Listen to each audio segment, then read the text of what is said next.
Olá, bom dia para você. São 10 horas em Manaus, o Boletim em Tempo. Manhã desta quarta-feira já começou. E agora de manhã, um homem foi morto a tiros no Jorge Teixeira, na Zona Leste. A vítima estava com as mãos amarradas. O repórter Juscelio Paiva traz as informações. Bom dia, Juscelio.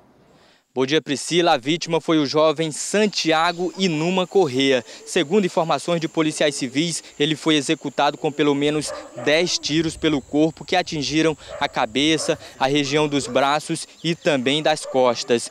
Quem encontrou o corpo foi familiares nessa área de mata aqui e o corpo estava dentro de um igarapé com as mãos amarradas para trás. Agora, detalhe, os policiais civis também suspeitam que o Santiago tenha sido torturado antes de ser morto. Os familiares contaram aos policiais que o jovem ele foi levado por um grupo de homens ontem à tarde aqui da área do Jorge Teixeira, na comunidade João Paulo. E desde ontem os familiares procuravam pelo rapaz. Os policiais civis da delegacia especializada em homicídios e sequestros também disseram que o alvo do grupo criminoso não era o Santiago, e sim o irmão dele, identificado apenas como Luciano, que não foi localizado aqui na área. Agora, Priscila, esse não foi o único assassinato registrado nas últimas 24 horas aqui na capital, não. Ontem à noite, o técnico em informática Sucimário Ferreira Rebouças, ele foi morto a tiros lá na área da Raiz, na zona sul de Manaus. E mais cedo, um outro homem que foi identificado como Eduardo Martins Lima, ele foi executado enquanto jogava bola em um campo de futebol lá na zona oeste de Manaus. E mais cedo também um outro assassinato, só que desta vez por arma branca, vitimou o jovem Diego Santos Paixão, que era conhecido como Dieguinho, e foi morto com pelo menos 4 facadas pelo corpo lá na comunidade Mundo Novo, na Zona Norte. A delegacia especializada em homicídios e sequestro investiga os assassinatos. Eu volto com você. E vamos conversar agora com o repórter Tadeu de Souza, que traz as notícias de Parintins. Bom dia, Tadeu. Bom dia, Priscila. Bom dia, amigos do Boletim em Tempo. Nós estamos aqui na 3ª Delegacia Interativa de Polícia, onde há poucos minutos o cidadão Getúlio de Azevedo Filho, 25 anos, registrou um boletim de ocorrência. Ele veio denunciar que no amanhecer do dia de hoje, por volta das 5 horas e 30 minutos de hoje, um casal tomou a sua moto. Ele trafegava com a sua moto na estrada Odovaldo Novo, que é a estrada que dá acesso ao aeroporto Júlio Belém. Já estava dia claro, olha a ousadia desse casal. Eles desferiram um golpe na testa do rapaz com uma garrafa e levaram a sua motocicleta. Ele conversou conosco. Quando me deparei com uma moça atravessando a minha frente, no qual o compasso dela me desferiu a garrafada.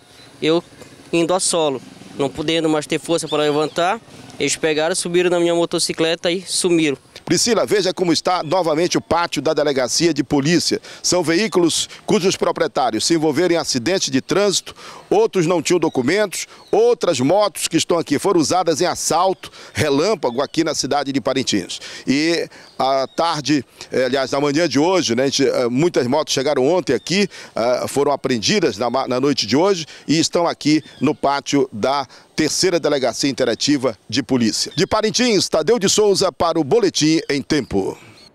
E olha, os serviços de educação financeira e consulta aos sistemas de proteção ao crédito estão sendo oferecidos no barco Serasa Consumidor, que está atracado no porto de Manaus. Os serviços vão ser oferecidos até sexta-feira. De acordo com o Serasa, só aqui em Manaus existem 977 mil pessoas inadimplentes. E o paciente internado com raiva humana na Fundação de Medicina Tropical está fora de perigo. O adolescente é a 4ª pessoa no mundo a sobreviver à doença. No ano passado, os 2 irmãos deles morreram vítimas de raiva. Os médicos usaram o protocolo de Milwaukee, um tratamento ainda experimental com medicamentos antirrábicos. Testado nos Estados Unidos em 2004, deixou uma menina curada. Aqui no Brasil, foi usado em 2009, em Recife, e também recuperou uma pessoa. O organismo dele vai levar um tempo ainda para se livrar totalmente do excesso de anticorpos. É importante que permaneçam alguns anticorpos para garantir uma proteção futura dele diante de uma nova exposição. O paciente é um adolescente de 14 anos. Ele se chama Matheus e está consciente, mas ainda toma medicamentos. Apesar da cura, ele deve ficar com sequelas nos movimentos e também neurológicas. Ele precisa de um suporte de equipe multidisciplinar, terapia ocupacional, fisioterapeuta, fono e a família mais do que nunca presente. O adolescente continua internado aqui na Fundação de Medicina Tropical. Nos últimos dias foi transferido da UTI para a enfermaria. Ele é a segunda pessoa a sobreviver à raiva humana aqui no Brasil e a quarta no mundo. Por enquanto, ele se alimenta e respira pela traqueostomia. Na semana que vem, os médicos devem retirá-la. No ano passado, Matheus perdeu os 2 irmãos, uma menina de 10 anos e outro de 17. Eles morreram vítimas da mesma doença. O pai deles se emocionou. Eu tenho Matheus como um presente de Deus para aliviar a dor da perda, né, dos outros 2 que se foram. Eu atribuo isso tudo a Deus, né, nosso Pai Todo-Poderoso, porque o Matheus, com 98% de morte cerebral, ele conseguiu, né, recuperar. A doença foi contraída pela mordida de morcegos na zona rural de Barcelos, município a 405 quilômetros de Manaus. Agentes de saúde da capital foram ao local e levaram vacinas para os moradores. Nós estamos hoje praticamente com toda a população coberta através de vacina, ou vacina e soro.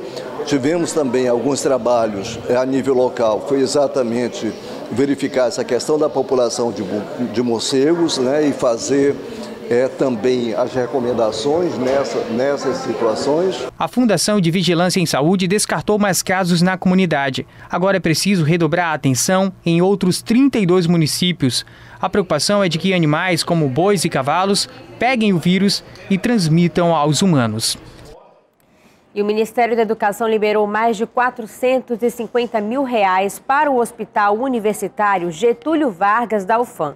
A quantia deve ser utilizada para a compra de medicamentos, novos equipamentos para a unidade e também reformas, né? Os recursos são do Programa Nacional de Reestruturação dos Hospitais Universitários Federais. O número de roubos e furtos a embarcações no Amazonas diminuiu nos últimos 2 anos. Mesmo assim, o assunto preocupa as forças de segurança do estado. Quem costuma viajar de barco também precisa ficar atento. Este homem, que não quis se identificar por medo, teve a lancha roubada no ano passado. Aqui sempre aparece os barriga d'água. Eu peguei um casal daqui para levar o careiro da várzea.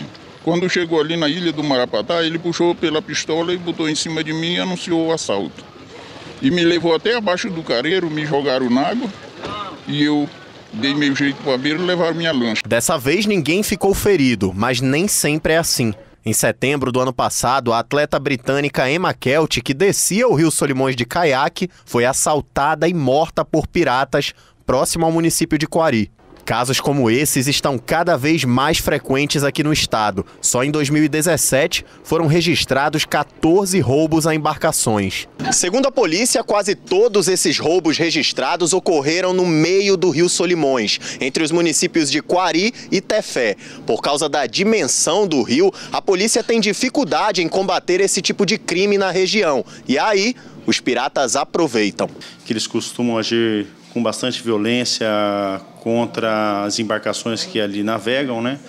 Mas a Polícia Civil, tanto a Delegacia Fluvial quanto as delegacias interativas desses municípios, entendeu? Sempre realizam investigações. Mas os roubos não são os únicos problemas que os comandantes de embarcações enfrentam. No ano passado foram registrados 166 furtos em barcos, lanchas e voadeiras aqui de Manaus. 33 casos a menos do que 2016. Mas apesar da queda, é preciso ficar atento. Uma dica que a Polícia Militar do Amazonas ela dá a essas pessoas que vão utilizar esse meio de transporte, que é um dos meios de transporte mais utilizados na Amazônia, é exatamente estar sempre atento à sua bolsa de viagem, a celular, objetos de valores que você vai transportar no barco. Então você tem sempre que estar atento. Aqui no Porto da Manaus Moderna, a movimentação é grande. A polícia recomenda que qualquer pessoa vítima de furto, seja passageiro ou tripulante de embarcação, procure imediatamente o DIP da área. Olha, agora vamos falar com a Márcia Lesmar, que está no estúdio do Agora, porque daqui a pouquinho tem mais notícia para você aí de casa. Não é isso mesmo, Márcia? Quais são os destaques de hoje, então? É isso mesmo, Priscila, um bom dia para você, um bom dia para você que está acompanhando a gente aqui no boletim da nossa TV em Tempo. E a gente vai trazer a ronda policial do programa hoje, viu, Priscila? Como todos os dias, a gente vai trazer as notícias, as informações de um homem que foi preso suspeito de praticar roubos em caixas eletrônicos da capital. Ele utilizava um dispositivo eletrônico chamado de chupa-cabra, que permitia o furto de envelopes de dinheiro. O cliente chegava lá, depositava o envelope com dinheiro e esse dispositivo estava aplicado ali no caixa eletrônico, o que possibilitava que esse homem chegasse depois e fizesse a retirada desses envelopes. A gente vai trazer também informações lá no bairro Praça 14. Moradores reclamam da falta de infraestrutura e de uma tubulação quebrada. Segundo eles, as ruas e casas alagam em dias de chuva. Olha só o destaque de comunidade que a gente vai trazer para você. A gente também vai trazer no nosso quadro Na Minha Casa Agora. Hoje, lá no Jorge Teixeira, o Emerson vai levar prêmios lá de Variedades Salmo 91. Jorge Teixeira, primeira etapa na Zona Leste. E, gente, o quadro já passou pela Zona Sul, Zona Centro-Sul, Zona Norte, Zona Leste, também vai voltar para lá hoje, levando muitos prêmios das lojas Variedades Salmo 91. Tudo isso e muito mais, Priscila, daqui a pouquinho às 10h50. Tá certo, muito obrigada. Bom dia para você, Márcia. O Boletim Tempo de hoje fica por aqui. Amanhã a gente volta a se encontrar às 10 da manhã. Até lá.